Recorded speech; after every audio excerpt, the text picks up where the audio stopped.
So this is the one big purchase I made on Amazon Prime Day this year, and I'm ready to get it unboxed and check it out with you guys. It's the Instant Brands Omni Pro oven. It seems to be their top of the line air fryer toaster oven. They also have the Instant Omni Plus oven, but the Pro had a couple more features that I was interested in checking out, so I sprung for that one even though it was a little bit more expensive. So let's just get into it. We'll get this opened and check it out.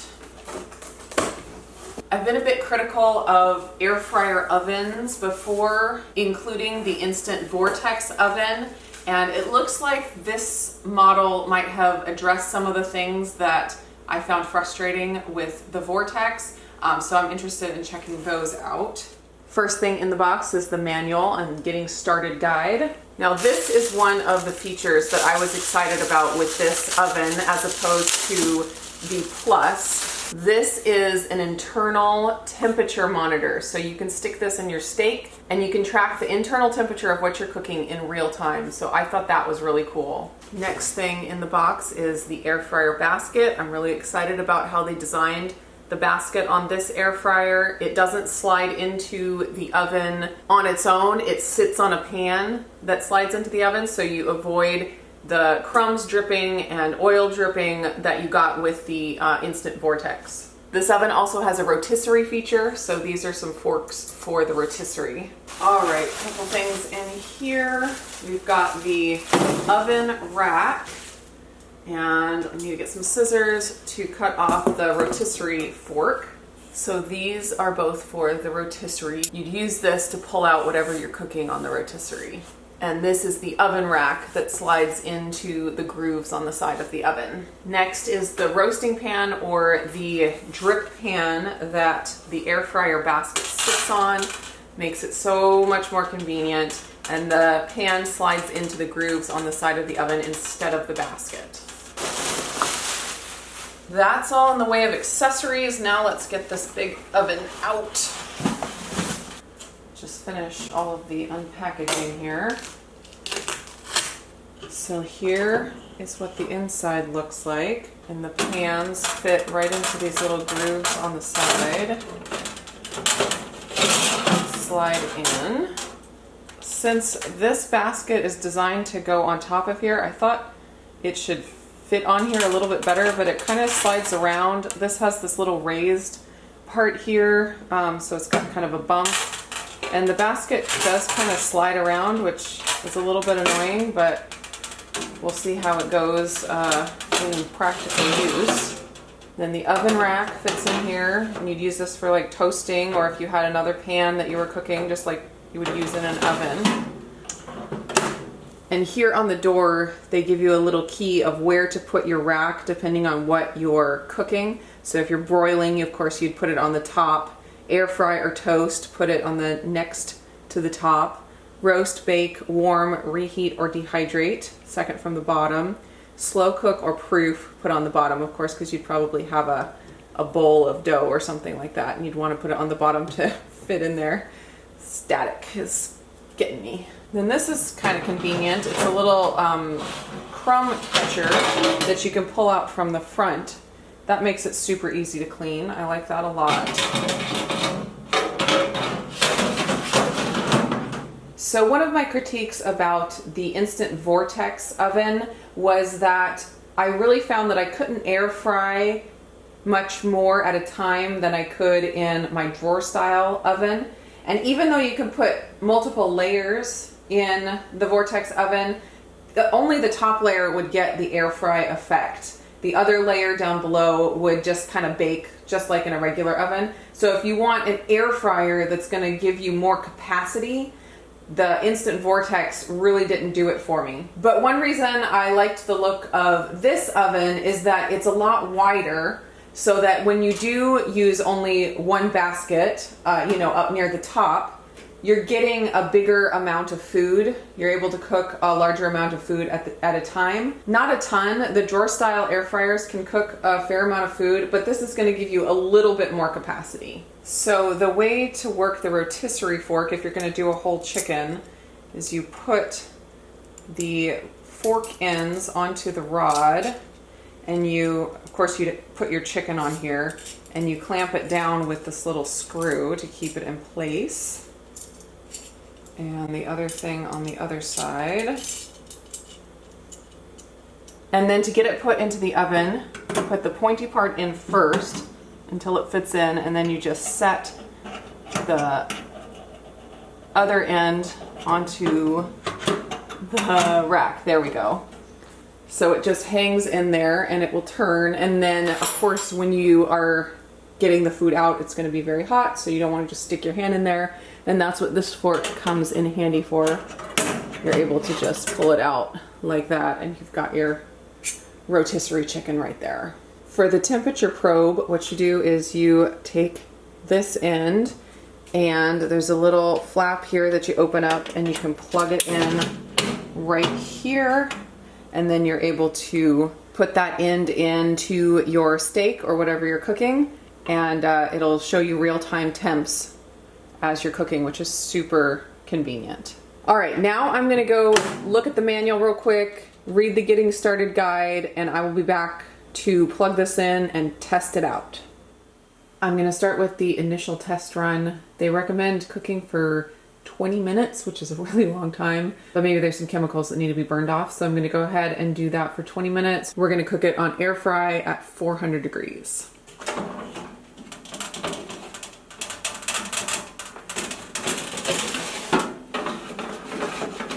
Figured I might as well put in all the accessories except for the rotisserie fork just to get everything sterilized.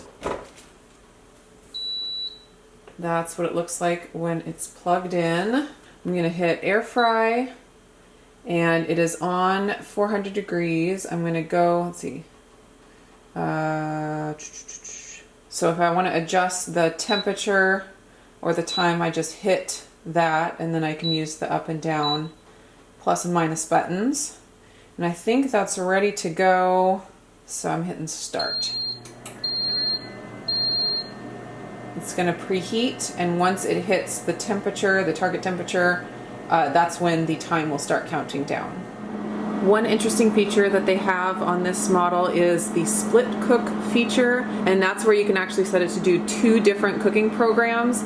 So for example, if you're cooking a roast that you want to cook at a really high temperature for 15 minutes and then go to a much lower temperature for a long period of time, you can just set that up at the beginning and you can walk away and you don't have to worry about it. That is pretty cool. There's also a high and low convection fan speeds. So depending on what you're cooking, you might not want it to brown super fast. Like if you're baking something, then you might want to do the low convection fan. So it's nice just to have that option. They don't give you a whole lot as far as recipes. They just have this little table in here of target temperatures if you're using the probe, and then they have this little cooking timetable on the box that gives you some basic times for different things, but they are directing you to go to instantappliances.com/recipes for recipes. Once the oven gets to 1 minute left of cook time, it starts counting down by seconds, so that's cool.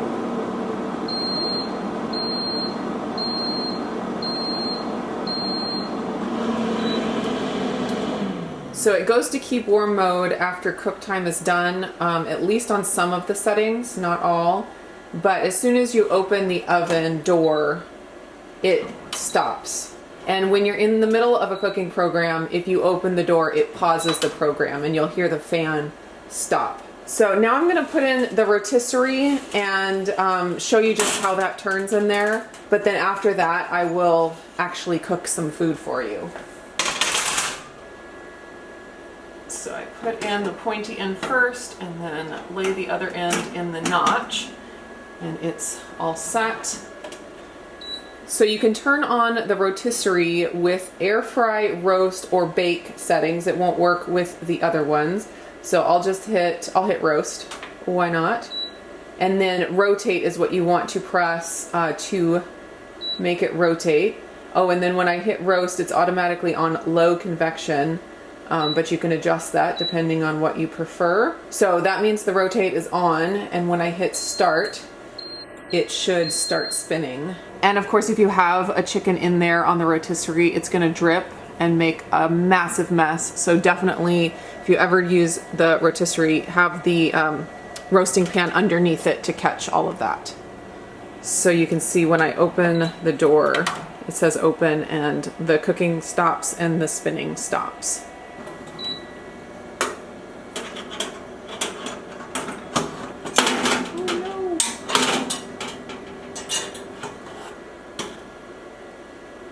Now I'm going to cook some chicken wings on the air fryer setting. I just tossed them in this Kinder's Buttery Steakhouse seasoning that's really good on wings. I am going to put them in the air fryer basket, of course, on top of the roasting tray.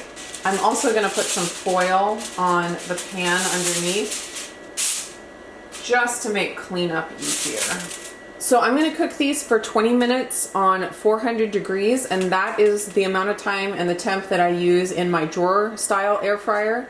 And my feeling is that if a product is marketed as an air fryer, that you should be able to take air fryer recipes either from cookbooks or online blogs, and they should work at least close to the way that they work in a regular air fryer. And that's been a critique I've had of other oven style air fryers, is that you have to adjust the cook time and the temperature so much that I struggle with them being called air fryers.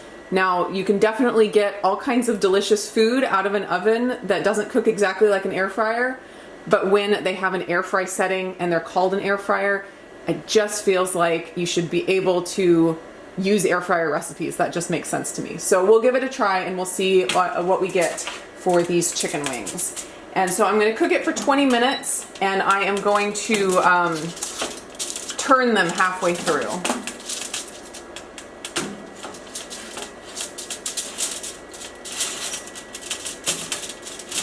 It does not slide in super easily even without the foil, but the foil makes it a little bit more difficult.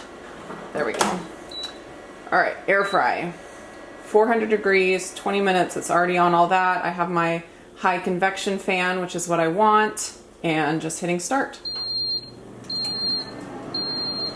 So I put the wings in and they sat in there during the preheat cycle, and then now they've been cooking for 5 minutes.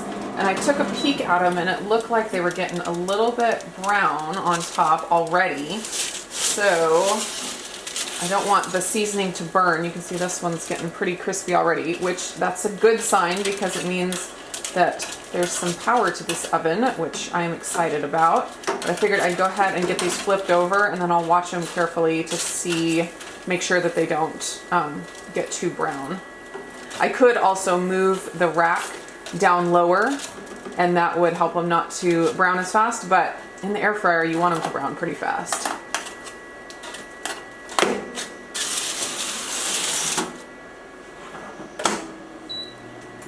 So I was hoping that this oven would fit a 9 by 13 inch pan in it, but it actually is just a little bit too small. You can see though that you can fit an 8 by 8 pan, no problem, even with the big handles. So just keep that in mind, you can't fit a 9 by 13 in there. And then if you look at how big this is, you can imagine that's how big of a pizza you could fit in there. So not a giant pizza, but you could fit a pretty good size like freezer pizza in there, frozen pizza. And that would come in really handy for kids making their own meals. So they've been in there for the preheat time plus 12 minutes, and to my eye, they're already looking pretty brown and crispy. So it's looking like they're cooking a little faster than with my drawer air fryer. That's what they look like. And you can see that these ones here that were more in the front of the oven, they're crispier than the ones in the back. I found that with oven style air fryers before, is that they don't heat super evenly. So when you flip them, maybe move them around just so they cook a little bit more evenly. Those look absolutely perfect and quicker than in the drawer style air fryer. Look at that, so delicious. I have a steak to cook and I'm going to be using the probe to monitor the internal temperature, but before that I wanted to show you the split cook feature. What you do for that is you hit split cook and see the number 1 is flashing. So the first program, I'll do 400 degrees air fry for, we'll do 5 minutes. There we go. If you hold it down, it'll go. And then I I think I hit this again. Oh yeah, and then there's the number 2, and I'll say, we'll put it on slow cook for 210 degrees. Oh, that's for 8 hours. Oh, and it goes down by 30 minutes when you're doing slow cook. It goes down by different amounts depending on where you're at. We'll say slow cook for 2 hours and start. So it's going to do its 400 degrees for 5 minutes on air fry, then it'll switch over to slow cook for 2 hours. So that is the split cook feature. Okay, now let's try the steak with the probe. Just to keep it simple, I'm going to use the buttery steakhouse seasoning on the steak as well. Great on wings and great on steak. This is just a sirloin steak. It's as thick as I had on hand. This probe will come in super handy for like 2-inch thick steaks. I'm going to put it on the air fryer basket and put the probe into the thickest part. That looks pretty good. I'm taking the foil off the sides of the pan just because it's too tight of a fit for the foil to be effective on the sides of the pan. We'll try to just keep the foil underneath the food. Let's see. This is tricky when the oven is already hot.